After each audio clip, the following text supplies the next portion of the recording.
Ito mga required parts sa road test muna tayo. May makita. So, ito tinatakbo na ngayon.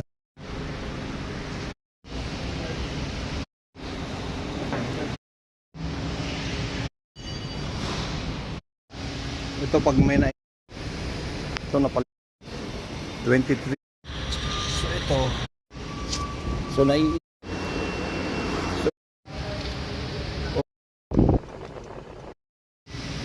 ito ngayon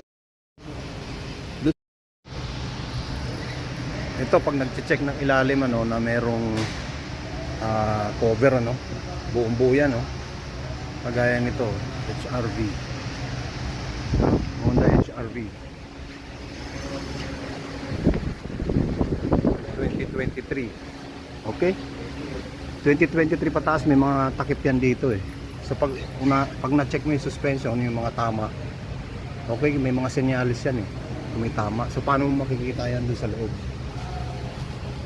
Paano ka makakasiguro na walang tama yung chassis ano? Okay, hindi mo yung masisilip pero makikita mo yun sa mga senyales ng clips. Ito mahirap ito tanggalin eh.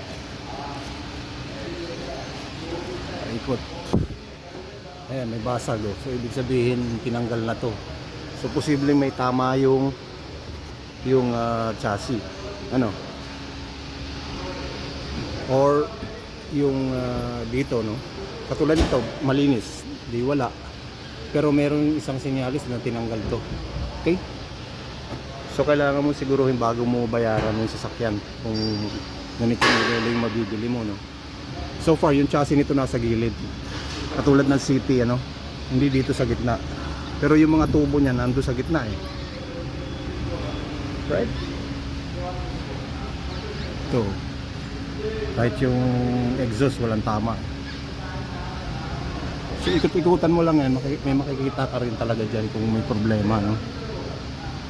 So ito walang tama.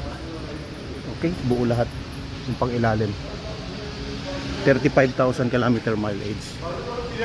Okay, kahit transmission walang leak.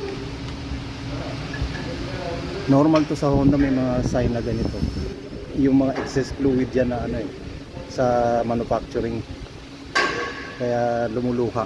Pero ayan o, natuyo na, hindi siya leak pagka bumili ka ng bago na ganitong modelo. Okay.